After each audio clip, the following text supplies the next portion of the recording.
All right, so we're at the stop on a dime cone workout. Now we're gonna break this up into a couple phases. Phase number one is just stationary cone work, where we're gonna be working on activating their CNS and getting them ready to go. And then the next phase, we're gonna be doing a lot of agility. We're gonna be going left and right, back and forth. And then the final is deceleration. So that's a common type of training that a lot of people, A, don't understand, they don't do, and they don't really focus on it like they should. So deceleration, all that is, if you see a guy who's super quick, like basketball, like Russell Westbrook, very, very quick. He could be at full speed, stop, and then change directions. So that stop is that deceleration. Acceleration, everyone knows, because you accelerate in a car, you accelerate when you sprint. But what's just as important, depending on the sport, it might be more important, is being able to be at that top speed and then suddenly come to a halt and then change directions. Those are the guys that are untouchable. That is what we're gonna be doing in this workout. So we're gonna break it up into 3 phases, starting with stationary, then going into lateral, and then going into deceleration. And then at the end, as a little bonus, I'm gonna show you how to integrate, and I'll talk a little bit, how to integrate an actual baseball mitt with a ball or a football or a basketball, how you can integrate it with some of the drills, and how you can get creative by constantly challenging your children. All right, cool, so we're at the stationary cone. All you're gonna need for this is just 1 cone, just like this. So we're gonna do what's called a load. We're gonna load up the energy on the jump, so it's just a load, and then over, and then boom. And notice that I'm using the ground, I'm pushing through the ground. So as I come through, I'm trying to get as much height as I can possibly get through each rep. So I'm gonna have you show like 5 or 6 of them, really push through. There it is. Good. Perfect. Now the next one we're not gonna do with load, and all the sets and reps will be in the PDF. We'll probably overlay them on this video too, so you can just follow along. Next one we're gonna do the same thing without a load. So it's just gonna be a knee tuck. So it's here, and you're gonna stick that landing. Just like that, stick each one. There you go.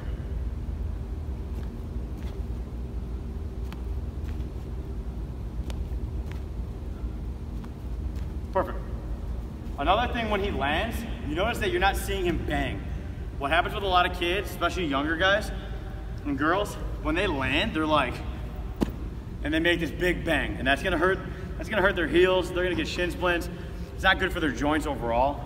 So make sure, and one of the ways I usually teach it, and that was actually perfect, was imagine someone sleeping, laying down, napping, and you don't want your kid to wake them up, and they gotta jump, just like that, and then their feet are just, so they can't even hear it. Just like they're jumping where no one can hear them. If they're not jumping where no one can hear them, they're jumping probably too high for the drill. Nice and soft on the landings, that was very, very good. Next one, instead of sticking that landing, so he was here, sticking, now he's gonna do it with a little more pace, where it's just, he's gonna get back and forth with speed. Good, still tuck those legs, good. Perfect. Now we're gonna go to the single leg. We're gonna go with a load, same thing, same circuit through. So it's bounce, up, bounce, up, bounce, up, back and forth. We're gonna do that on both legs. Good. Perfect. You show them on your other leg now, just to show them. Perfect. Good. Now same thing. Now he's gonna go with no load, so it's just here. Just try and tuck that leg. As he gets better at it, he's probably gonna be able to drive his leg up. If your kid can only do this, just have them do that. But if they can get their leg up, have them get their leg up. And you can show them whatever you're comfortable with. Good. Very good. He's making it look a little easier. That's good. We'll do that on both legs. You can show them again. Good. And again, on these ones, if they stay a little lower and they're not driving that leg up, they can just come here, that's fine. We're gonna do the same thing, load, now we're gonna go back and forth. So it's here, 1, back. With that load in between. We do it on both legs, show them a few reps.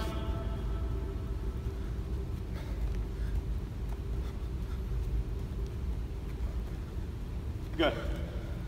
Now he's gonna do the same thing, we're gonna go no load, just back and forth. Just like that.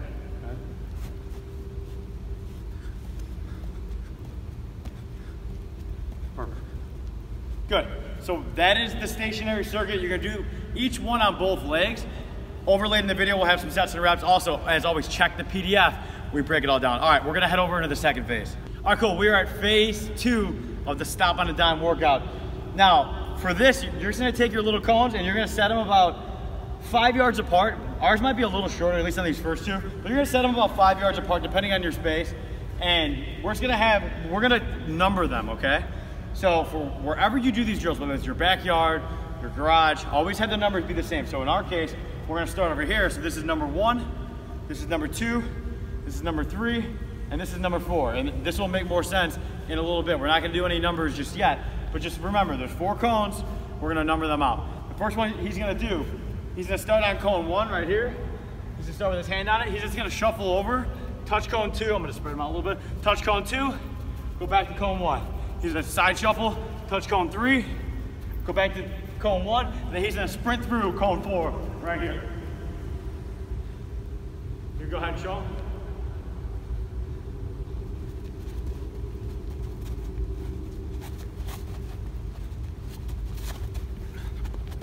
Good.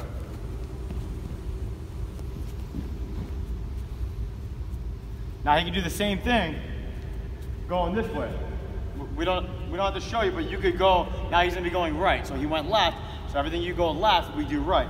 So now he's on cone 1 again. He's gonna shuffle over, touch cone 2 with his right hand now. Instead of his left hand leading, now his right hand would be leading. Shuffle over, boom, shuffle back, touch, and then turn and sprint through cone 4 again. So you can just change the direction so you're doing them each way. And we'll explain all that in the PDF. Okay, so now the next one.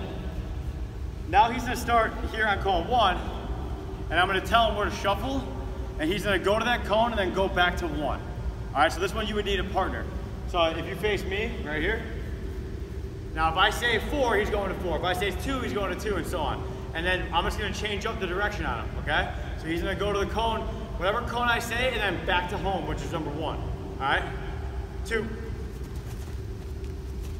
4,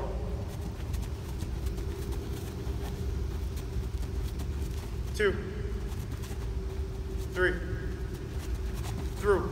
And then you can turn, and then just go through, whatever you say through. So this one's up to you. These usually stay about, depending on the sport, and this is another thing. So he's a football player.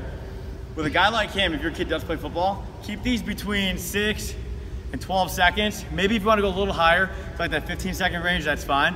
But the average play in football is about 6 or 7 seconds, and there's 15 seconds off in between.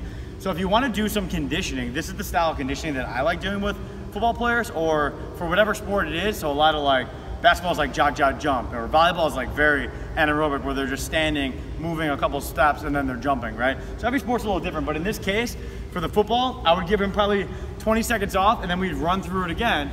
And we'll say all this in the PDF, I just wanted to preface to let you guys know. And then we'll run through, but you don't want them going for 1.5 minutes where they feel like they're gonna puke. This is about quickness, this is about efficiency, this is about getting from point A to point B. All right, cool. So now this one, we're gonna start over here. Now we got cone 1, starting from over there. 1, 2, 3, 4, and 5. I'm gonna tell him what cone to go to, and he's gonna side shuffle and touch the cone that I say, and then he's gonna go back to the center. All right? 2, 2, 4, 5. Good. So that's the first variation where they're going back to what we call home. They're going back to the center. And we'll break all this down in the PDF as well. So now you're gonna do it again, but now I'm just gonna be wild with my numbers. There is no home. He's just gonna move. He's gonna keep going, and I'm gonna be spitting out numbers, and he's gonna have to remember where everything's at. Now this is gonna help them with their neuromuscular. It's gonna help them understand and make reactions quick on the fly. So right now we got 1, cone 2, cone 3, cone 4, cone 5, okay? So he's sitting on 3, I'm just gonna be moving him around. 2, 4, 1, 3, 2, 4, 5. Good. And we break. That was probably about 6 to 10 seconds. So you want to keep them anywhere from 6 to 15 seconds, depending on the sport. Maybe soccer, make them go a little bit longer.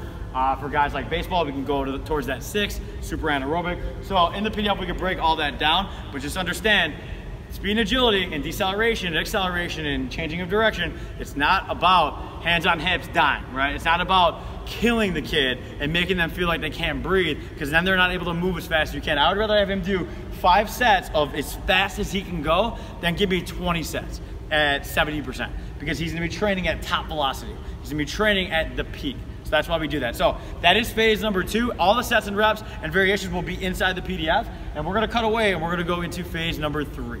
Okay, cool, we are at phase number 3, the deceleration. Deceleration, for those of you who don't know, watching video 1, I explain it, but deceleration is how fast you can stop, okay? Acceleration is how fast you can increase your speed. Deceleration is how fast you can go from that top speed or even like mid-level speed to changing directions, cutting, and then making that move. So phase 2 is more about that lateral, going back and forth. And this phase is gonna be full speed, boom, and then making that change of direction. So I'm gonna cut away and show you the drills. For this, it really depends on your space. We have our cones, just for the sake of this video, probably about 5 yards apart. I would, in the PDF, we can explain it a little bit more, but I would start with 5 if you don't have a ton of space. If you have a little more space, you can do 10. I wouldn't do any more than about 15 yards per, but I'll preface everything in the PDF and I'll lay it out for you. But for this example, we're gonna show 5, so keep it between 5 and 10, just for some advantage. So, all right, we're gonna start on this cone, and we're gonna run you through the circuit. So we'll give you, we'll move the camera over here, we'll come this way, and we'll give an angle going out this way. So there's gonna be a bunch of different variations of what he's doing. And the number one thing is, as he approaches these cones, he's gonna be doing one of 2 different things, or a couple different things. He's either gonna stop and hold a lunge, or he's just gonna shuffle around the cone. And I'll have him show in full. And the reason we're doing that, because being able to be at full speed, these are only 5 yards, the 10 yards will make them run a little faster in between the cones. But if I get up to, you know, a good amount of speed, I gotta sink my hips and be able to stick, right? The more I can sink my hips and stick that deceleration, that's what's gonna create that stop on a dime. All right, so we'll cut away and we'll show you guys the exact angles of how this looks.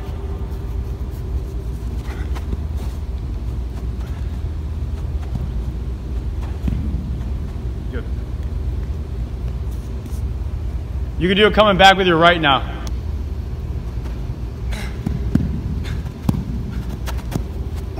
Good.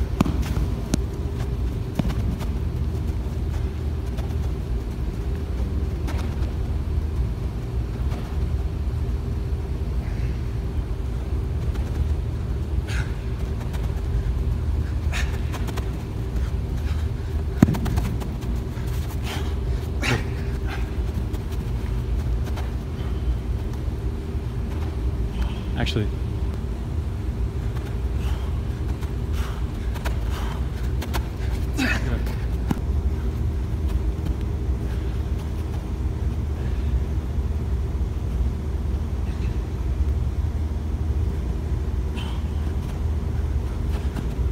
all right, cool. So we just showed you the 5-yard breakdown. I still have them set here on the diagonal.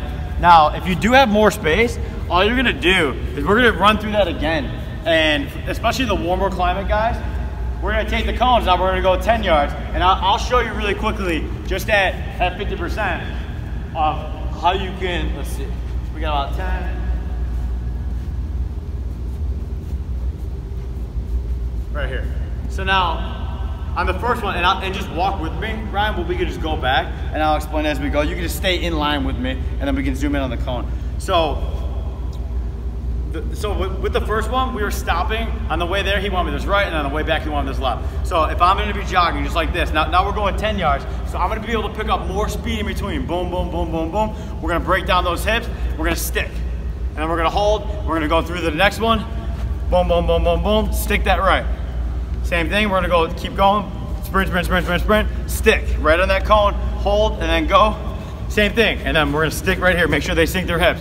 We're gonna go back, we're gonna do the same thing, sticking that left. Now that next one, you can come out in front of me again. Now that next one, we're doing a shuffle. So we're coming around the cone like this, and then we're going straight. So on the 10 yard, it'd be sprint, sprint, sprint, sprint, sprint, break down, lower the hips, all the way around, forward, break down, shuffle around, forward. And I wanted to give you guys a little bit different look, so as I'm talking, I can show you, but I wanted to also have you see Tristan do it. So he did the 5-yard version. This would be the 10-yard version. If you want to space it out and get that 15, maybe 20 if you want to get risky with it, but we could talk more about all that in the PDF, then go for it. But same thing goes with the diagonals, the 45 degrees. All you do is you kick them out like we did. So this one would be out here, And then that third one would be out, and we would just do that same thing. So it would be here, now we're going out of 45, break down, boom, boom, boom, boom, boom, stick, change direction, boom, stick, change direction. My cone would be over here, stick, change direction, stick, change directions.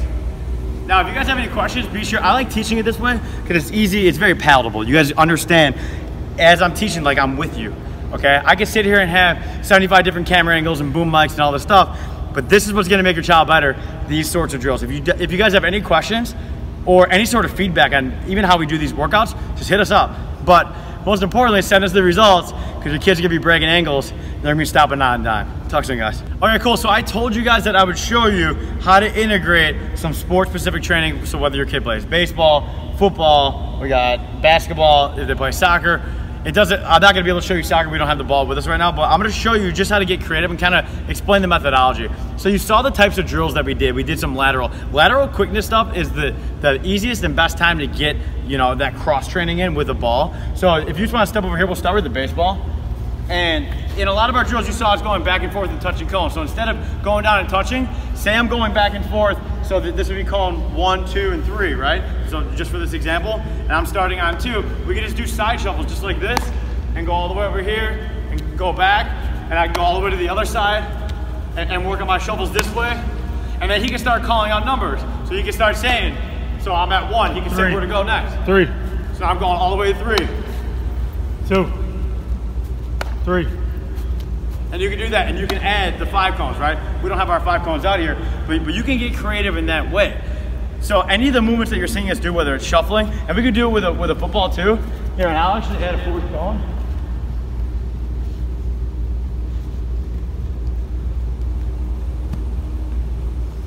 So we got 4 cones right here. We can do the same thing with football. I can start on cone 2.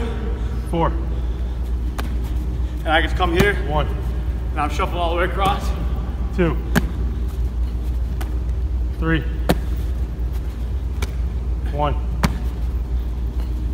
And you can make it harder. You can 4. You can call 4 and then 1 hand. So like right hand 4. I try to catch it with my right, but however you want to do it. So I'll show you again. So I'll start on 4. We can say like 4, just right hand only. Now we go this way. Boom, and make them catch it. You can get as creative as you want with these drills. Woo! So that's just an example. Same thing in basketball. You can work on chest pass, bounce pass. If you have a hoop, you have them lay it in. That's how you get creative using these drills.